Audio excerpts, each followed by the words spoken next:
Bonsoir à tous et à toutes. C'est un plaisir d'être avec vous ce soir et de faire enfin campagne sous le soleil. Parce que déjà, c'est pas forcément la campagne où c'est le plus facile quand on est militant de s'investir. Alors on n'avait pas de bol ces derniers jours avec la météo.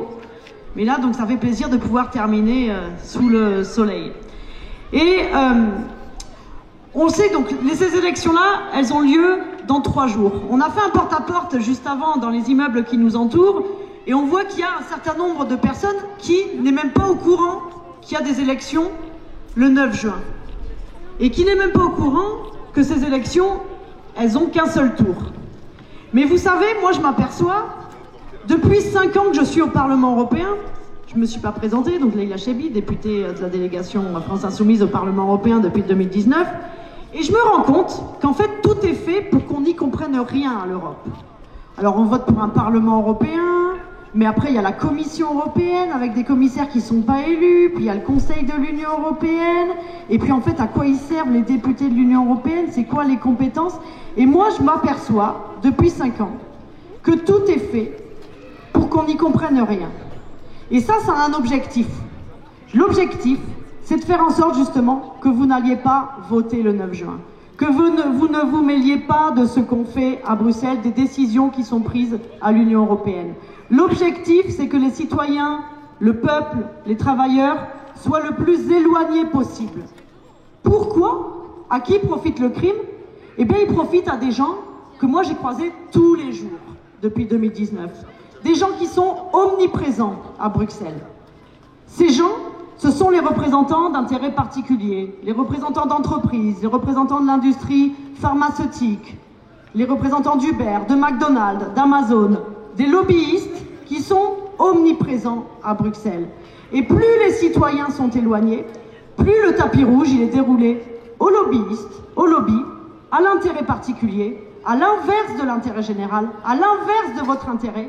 Et ça permet à ces lobbyistes d'écrire la loi, et c'est ce qui fait que la majorité des décisions aujourd'hui qui sont prises à l'Union européenne, elles vont dans le sens de l'intérêt des lobbies plutôt que dans le sens de votre intérêt à vous. Et on a montré pendant 5 ans que ce n'était pas une fatalité. Je suis fière de pouvoir revenir du Parlement européen après 5 ans avec une directive pour les travailleurs des plateformes qui va donner des droits à 5 millions de personnes en Europe. 5 millions de travailleurs en Europe qui étaient chauffeurs Uber, qui pensaient qu'ils allaient être des indépendants, qui pensaient qu'ils allaient être des chefs d'entreprise, mais qui en réalité choisissent pas leurs tarifs, choisissent pas les courses qui leur sont données, voient leurs revenus baisser chaque jour de plus en plus, sont encore plus asservis, encore plus subordonnés que s'ils étaient dans une entreprise. Eh bien, demain, si les plateformes veulent continuer de les subordonner, elles devront appliquer le droit du travail, leur donner le droit du travail, le salaire minimum, la protection sociale, les congés payés, les indemnités pour arrêt maladie, etc., etc. Et ça, c'était pas gagné d'avance. Dans cette histoire encore, si on a gagné cette victoire, si on a gagné cette directive, donc cette loi européenne, c'est justement parce qu'on s'en est mêlé. Parce que les travailleurs s'en sont mêlés. Parce qu'on n'a pas laissé les lobbies faire.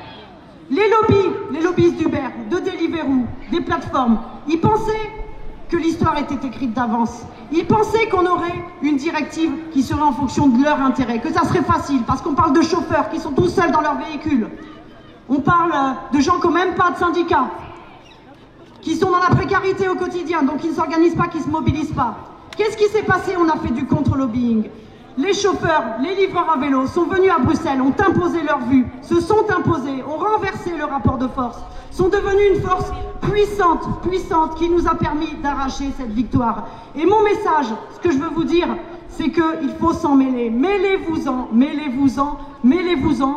Faisons en sorte que dimanche 9 juin, on envoie un paquet de députés de combat qui seront aussi des gens pour faire rentrer ces travailleurs, faire rentrer les citoyens dans le Parlement européen et revenir dans 5 ans avec de nombreuses autres victoires pour les droits sociaux, pour la dignité quotidienne, pour le droit au logement, pour le travail. Merci à tous et toutes et allez voter dimanche.